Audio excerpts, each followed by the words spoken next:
Scientists just detected something impossible, an energy signature they can't explain. Not from a distant galaxy, not from some quantum experiment. From you, right now. While you're sitting there thinking you're just another face in the crowd, your potential is literally vibrating at frequencies that shouldn't exist yet. The universe is waiting for you to stop pretending you're ordinary. You know what's wild? There are people walking around right now who've convinced themselves they're background characters in someone else's story. They wake up, go through the motions, and tell themselves this is just how life is. They've memorized their lines so well, they forgot they could rewrite the whole script.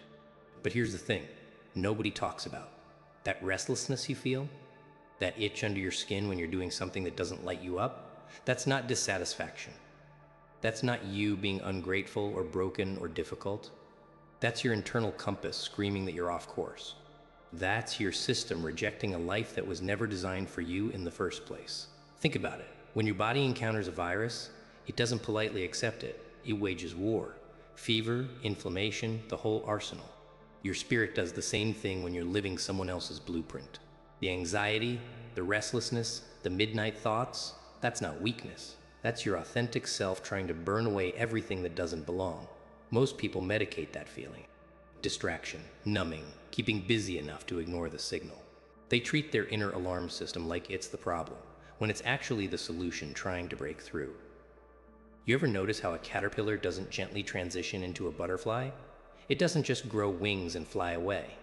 It literally dissolves. Inside that chrysalis, it breaks down into genetic soup. Imaginal cells, these rebel cells that carry the butterfly blueprint, start appearing. And you know what happens? The caterpillar's immune system attacks them. It recognizes these future cells as threats and tries to destroy them. But those imaginal cells keep showing up. They persist. They find each other. They cluster together until there are so many of them that they can't be stopped. And then, complete transformation. The caterpillar that tried to kill its own evolution becomes the butterfly it was always meant to be. You've got imaginal cells, those dreams you keep dismissing, those ideas that pop up at 3 in the morning, those moments when you catch yourself thinking, what if I actually, those are your imaginal cells. And yeah, your current identity is probably attacking them. Your fear, your doubt, your practical mind, that's just trying to keep you safe. They're all showing up like an immune response, trying to kill off anything that threatens the familiar. But what if you stopped fighting on the wrong side of that war? Here's what they don't tell you about transformation. It's not about becoming someone new. It's about remembering who you were before the world taught you to be small, before the grades and the judgments and the comparisons, before you learned that fitting in was safer than standing out, before you traded your authentic voice for an acceptable one. You were born with an energy signature that's completely unique, not metaphorically, literally. Your specific combination of experiences, perspectives, talents, and weird quirks that nobody else has, that's not random, that's not filler. That's your frequency. And when you're living aligned with it, you don't have to chase opportunities. You become magnetic. The right people, the right situations, they find you because you're finally broadcasting on your actual channel. But most people never turn on their transmitter. They spend their whole lives on receive mode, taking in everyone else's signals, wondering why nothing feels quite right. They're trying to sing someone else's song in someone else's key, and then feeling defeated when it doesn't resonate. Let me ask you something.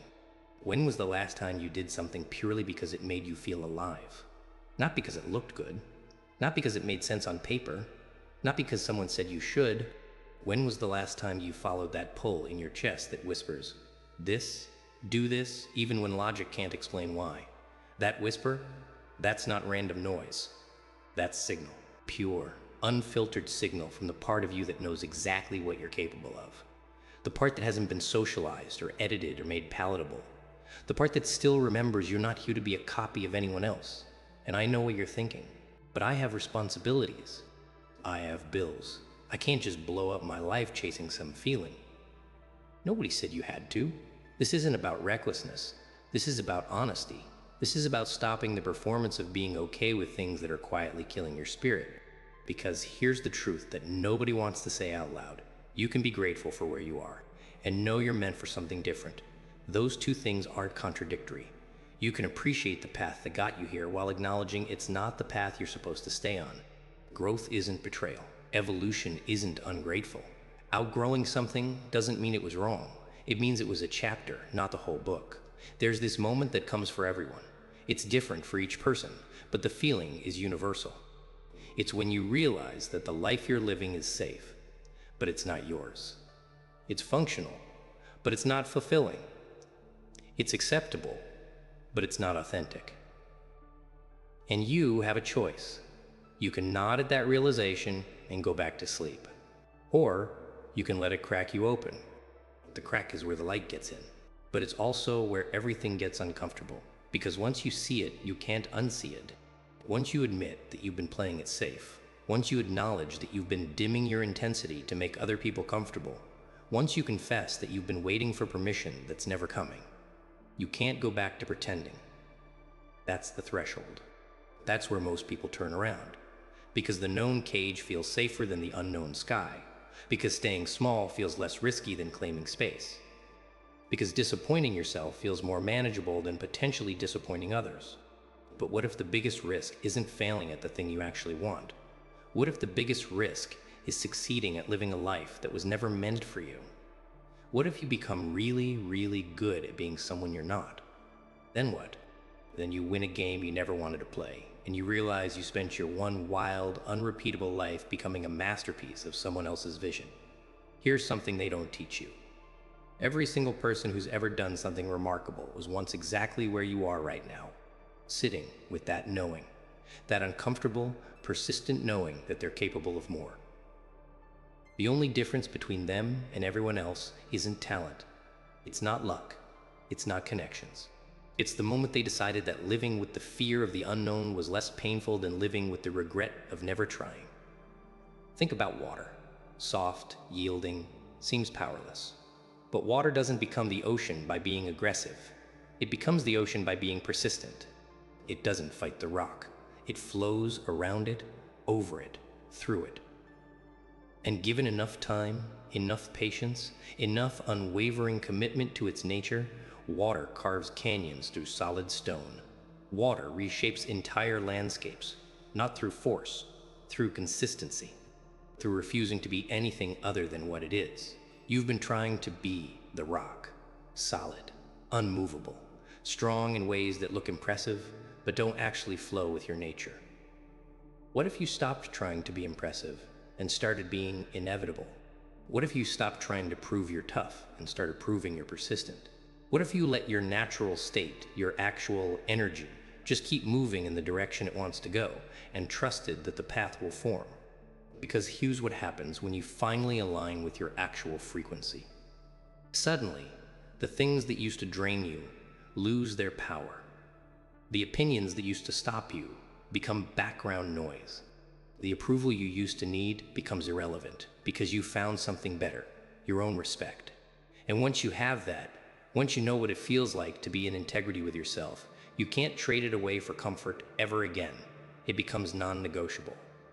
But getting there requires you to betray every version of yourself that you built to survive situations you're no longer in. It requires you to disappoint the people who love the small version of you. It requires you to walk away from guaranteed mediocrity toward possible greatness. And that walk? That's lonely sometimes. That's scary. That's filled with moments where you question everything. Those moments are the test. Not whether you're smart enough, or talented enough, or connected enough. The test is whether you can sit in the discomfort of not knowing how it's going to work out and keep moving anyway. The test is whether you can handle other people's confusion about your choices without needing to explain yourself. The test is whether you can endure your own doubt without letting it become your compass. You know what's happening in your life right now that you're not paying attention to? Patterns, synchronicities, little moments that seem random but aren't. That person who mentioned something that's been on your mind. That article you stumbled across about the exact thing you've been curious about. That opportunity that showed up right when you were thinking about making a change. Those aren't coincidences. That's confirmation. That's the universe showing you that you're on the right frequency. You're just not broadcasting loud enough yet. Most people miss these signals because they're too busy looking for the billboard. They want the giant, unmistakable sign that says this is your path, with arrows and fireworks. But life doesn't work like that. Life whispers, it nudges, it leaves breadcrumbs, and it rewards the people who are paying attention. So what are you paying attention to? Your fears? Your doubts? The 1,000 reasons why it won't work? Or are you paying attention to that persistent pull? That quiet knowing? That voice that keeps showing up no matter how many times you dismiss it? Because here's what I've learned. That voice doesn't get louder. It doesn't beg. It doesn't negotiate. It just keeps showing up, patient and persistent, waiting for you to finally listen. And every time you ignore it, you don't kill it, you just make it harder to hear. You bury it under more noise, more distraction, more reasonable excuses for why now isn't the time. But time isn't waiting for you to be ready. Time is moving whether you claim it or not. And every day you spend living someone else's definition of a good life is a day you don't get back. Every conversation where you bite your tongue instead of speaking your truth. Every opportunity you pass on because you're not sure you're qualified. Every dream you defer because the timing isn't perfect. Those don't pause. Those don't accumulate into some future moment when it'll all make sense. They evaporate. They become the ghosts of a life you could have lived. And look, I'm not saying you need to have it all figured out. Nobody does. The people who look like they have it together, they're just better at hiding their uncertainty. The difference is they're uncertain while moving forward. They're confused while taking action. They don't wait for clarity to strike like lightning. They create clarity through motion. You want to know what you're capable of. Stop theorizing and start testing. You want to know if that idea has merit? Stop planning and start building. You want to know if you can handle the discomfort of growth? Stop imagining it and start living it. Because the version of you that can handle what's next isn't going to show up before you need it. It shows up because you need it. It emerges through the doing, not the preparing. Think about it. A diamond isn't formed through comfort. It's formed through intense pressure and heat, deep in the earth, over time. Carbon ordinary, everywhere, carbon transformed into something extraordinary, not by being protected, but by being subjected to conditions that would destroy anything that wasn't meant to evolve. The pressure isn't the problem. The pressure is the process. You're under pressure right now. Maybe it's external expectations, responsibilities, demands. Maybe it's internal. That growing gap between who you are and who you're pretending to be. That pressure, that's not trying to break you. That's trying to transform you. But only if you stop resisting it. Only if you let it refine you instead of define you. Here's the shift. Stop asking, why is this happening to me? And start asking, what is this revealing about me? Because every challenge, every setback, every moment of doubt, they're all showing you something. They're showing you where you're still giving your power away. They're showing you where you're still seeking validation outside yourself. They're showing you where you're still playing small to stay safe. And once you see it, once you really see it, you can't unknow it. You can't go back to unconscious compliance. You can't return to autopilot. You've crossed a threshold, and the only way forward is through full ownership of who you actually are. That's the energy spike they detected. That's the signature that shouldn't exist yet. It's you, standing at the edge of your own transformation, deciding whether to step back into the familiar or leap into the authentic. It's your potential vibrating at a frequency that says, I'm done rehearsing, I'm done preparing, I'm done waiting for permission to be who I actually am. And when you make that choice, not someday, not when you're ready, but right now in this moment, everything shifts. The opportunities that were invisible suddenly appear. The connections that were impossible suddenly align. The path that seemed blocked suddenly clears. Not because the universe changed, because you did. You stopped broadcasting, I'm not ready, and started broadcasting, I'm inevitable. That's your real power. Not in being perfect, not in having all the answers, not in waiting until you feel confident. Your power is in deciding that your authenticity is more important than your comfort.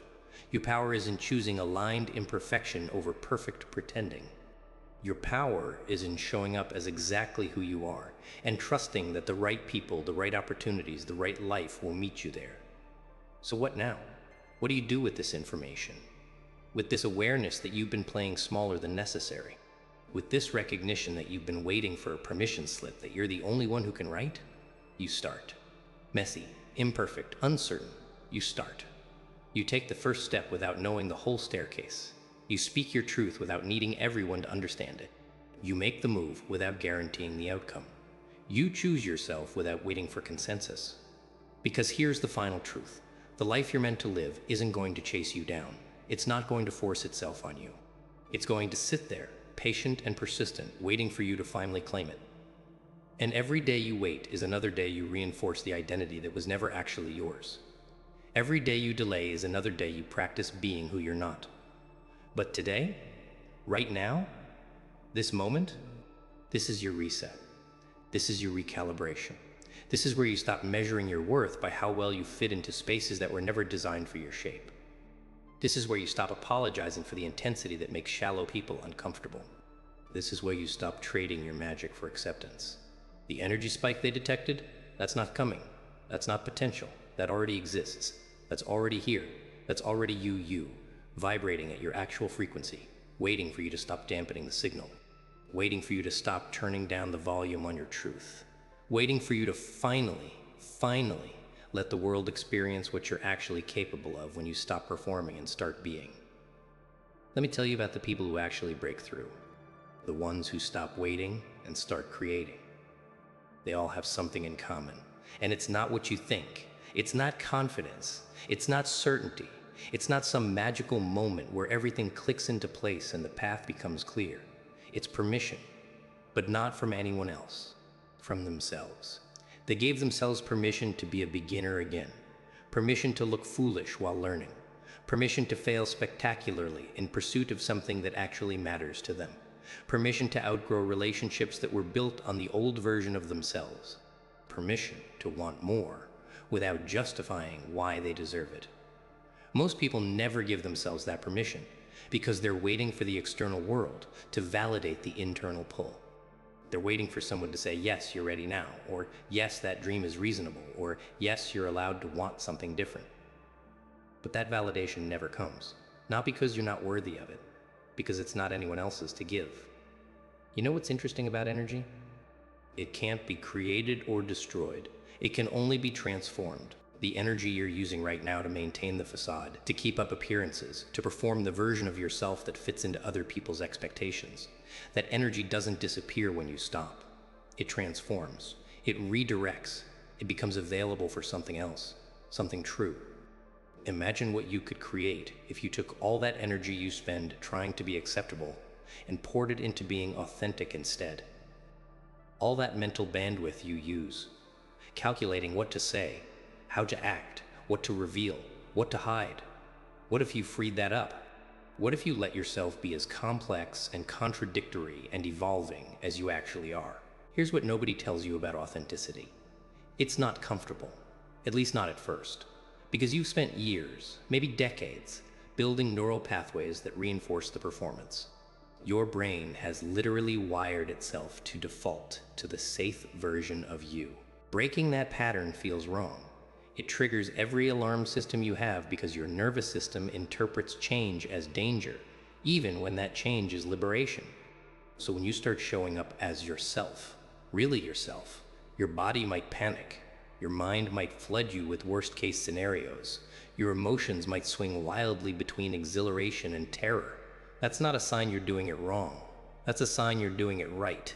That's your system recalibrating. That's old programming losing its grip. And yeah, some people aren't going to like it.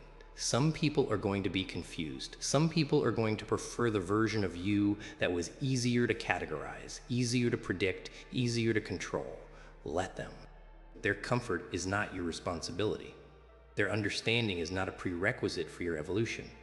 You know what happens when you finally stop contorting yourself to fit into spaces that were never shaped for you? You discover your actual shape. And it's wild and weird and wonderful in ways you couldn't have predicted because you were too busy trying to be normal to explore what makes you extraordinary. But here's the thing about extraordinary. It's not about being better than everyone else. It's about being incomparable. It's about being so fully yourself that comparison becomes irrelevant because there's no one else doing what you're doing the way you're doing it. Think about your favorite artists, thinkers, creators. The ones whose work resonates so deeply, it feels like they're speaking directly to your soul. What makes them special isn't that they're trying to appeal to everyone. It's that they're not trying to appeal to anyone. They're so committed to their vision, so unwavering in their perspective, that they create a frequency.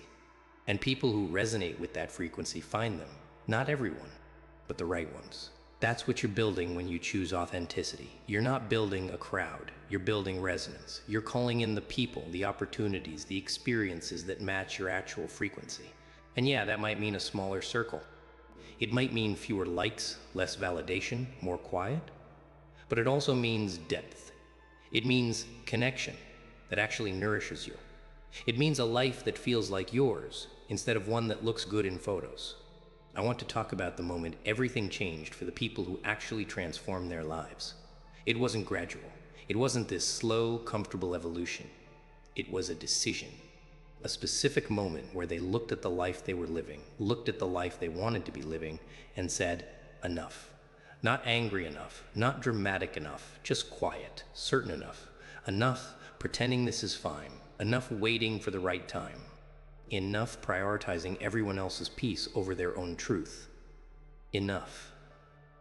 Enough. That word, enough. It's not resignation. It's reclamation. It's the moment you stop negotiating with the part of you that's afraid and start listening to the part of you that knows. And it doesn't require courage in that moment. It requires exhaustion. Exhaustion with your own excuses. Exhaustion with the gap between who you are and who you're capable of being. Exhaustion with living a life that's fine when you know you're meant for one that's full. And from that exhaustion comes clarity.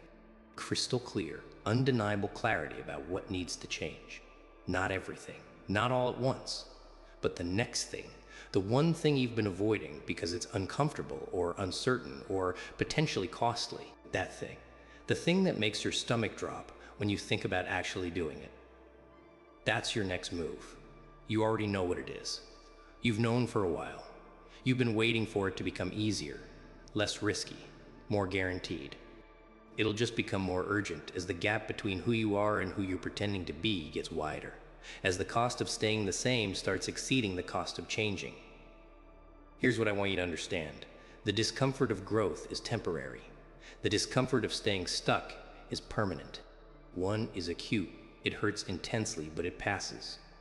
The other is chronic. It's a low-grade ache that never quite goes away, a background noise of dissatisfaction that colors everything. Which one are you choosing right now? Because you are choosing. Inaction is a choice. Waiting is a choice. Playing small is a choice. And every day you make that choice, you reinforce it. You make it easier to choose again tomorrow. You build a life around that choice until changing feels impossible. But it's not impossible, it's just unfamiliar. And your brain interprets unfamiliar as dangerous because for most of human history, unfamiliar was dangerous. New territory meant new threats. But you're not running from predators anymore. You're running from possibility. You're treating your potential like it's something to be afraid of when it's actually the thing that will set you free. What would happen if you stopped treating change like a threat and started treating stagnation like one? What if the scariest thing wasn't the unknown future, but the known present extended indefinitely? What if you woke up tomorrow and nothing had changed? And the day after that? And the year after that? What if this? Exactly this, was it? For some people, that's fine. They found their rhythm, their peace, their purpose. But if you're reading this, if you're still here, that's not you. You know there's more. You know you're capable of more. You know this version of your life, as functional as it might be, isn't the final version.